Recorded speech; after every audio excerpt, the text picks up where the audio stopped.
Rebuilding a rust-proof Land Rover, this is part 4. Cleaning and painting, then refitting the original horn, instead of the massive klaxon type horn that had been fitted, which was too close to the new larger battery. This job was a pain as the horn mounting is not easy to get to. Then after degreasing and jet washing the Land Rover for a third and final time, I tidied up some wiring that was too close to the exhaust. During the part where I mentioned what the video was about, you've been watching the original horn that was fitted to the Land Rover. I'm going to clean it up and refit it. The horn at the moment is quite interesting. It's a big klaxon, it's very powerful and it's deafening. It's old and very crude and doesn't fit with the new battery in place.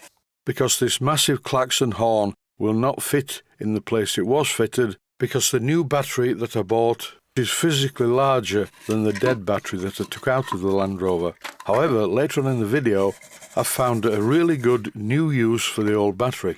What I'm doing here is fairly obvious. I'm cleaning up the old metalwork, which is rusty. And here I'm blowing away all the debris using my airline.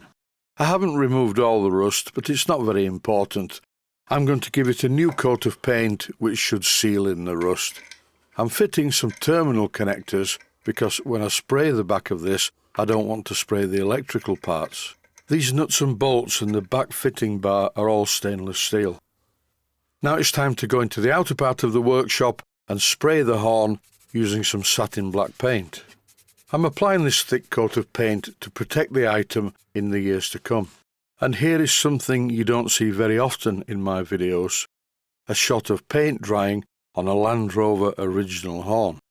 I think this horn's done remarkably well. It was fitted to the Land Rover as far as I'm aware when it was originally built in the factory.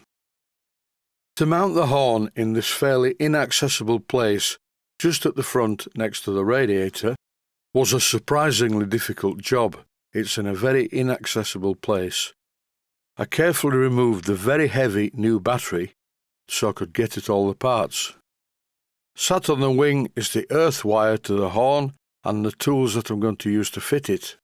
I didn't bother with much paint on the bracket because that's made from stainless steel. Once I'd fitted the horn, I thought it would be a good idea to test it, so I pressed the button on the end of the indicator stalk and nothing happened. Note to self, always refit the battery before testing the horn. And now it works. What about the old battery? What's it doing on the floor? Well, it's very useful to stand on to get my physical self in the right position to do jobs, particularly in and around the engine bay. I don't just mean for spraying it with auto glim degreaser, I'm talking about mechanical modifications, and there are one or two that I need to do. Because of my age and physical condition, I am unable to do some of the jobs. So for the jobs that I can't do, I will book it into a commercial garage that I also use for my main car. After letting some time elapse for the auto glim degreaser to do its stuff, it's jet wash time. This is a very small jet washer that I bought years ago, and to be honest, it's been really good. Once upon a time, I used to have an old steam cleaner, and that was really good. Hot water, not cold water, but unfortunately it went wrong and it was very old and impractical to repair. Why the shot of the battery again? I'm about to stand on it to elevate my position so I can get the jet washer down into the bottom part of the engine. Adding an extra foot to my height really is useful for this job. Back in the day when I had a couple of Land Rovers, I always stood on a milk crate, but eventually this gave way and my foot went through it, and I remember thinking that it was quite painful around the ankles. Also, if I didn't stand perfectly in the middle of the milk crate, it used to tip over, but this battery is so heavy it just sits there. I could actually stand on one leg if I wanted to, but I'll try not to. This old 12-volt battery is ideal for standing on. As I'm working in and around the Land Rover, I'm making a shopping list of new parts that I need for it. The lights are a bit of a mess.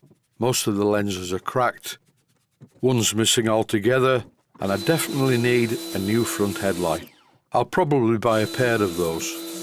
Here I'm jet washing the back of the Land Rover, and it's really filthy in here. I can't believe how much filth is in the back of this. but it's nowhere near as bad as in the front where the log burner had been fitted.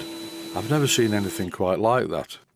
I've seen small log burners before, but not fitted between two Land Rover seats. I didn't show it, but there was a heat shield around the log burner made out of very sharp stainless steel, just the thing you don't need to sit next to when you're doing a bit of off-roading. Because the engine is at the front of the Land Rover, it's a little bit front heavy, so the back is filling up with water. Just for a change, there are some images of me in this video. That was a bit of a stupid thing to do. I wet the camera, so I had to go over and wipe the polarising filter cover. The back is definitely a lot cleaner than it was, but it's now full of water and what remains of the Auto Glim cleaner. I went back into the garage and found a brush, and here I'm sweeping the water out. I shut the back door and gave the back of the Land Rover a really good clean. When I repaint the Land Rover, I think I will also repaint the number plates. When I shot this footage, it was the 22nd of February 2025, a rare, quite warm, sunny day. The wiring loom from the alternator into the rest of the Land Rover is a bit of a mess. It's been too close to the exhaust at some time, and it's nearly got cremated, but not quite. A temporary solution is to wrap it in duct tape. I know that you normally pronounce it duct tape, but this roll is actually called duct tape. I loomed all of these wires together and then used cable ties to hold it to the bodywork. I do think this is a temporary measure, and I will have a look and see how much a loom from the alternator to the rest of the Land Rover actually is. This, in my opinion, is not too good, but it will have to suffice for the moment. There isn't actually very much footage for this job because I was stood in the way of the camera. Here are a few clips where I wasn't stood in the way of the camera. Most of it looked like this. This is my jacket. Eventually I refitted the loom into the alternator and into the connectors and sensors at the other end of the loom.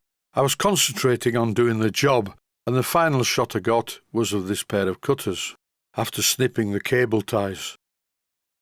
Going back in time to the 10th of February 2025, this is when I picked up the Land Rover, and it looked like this.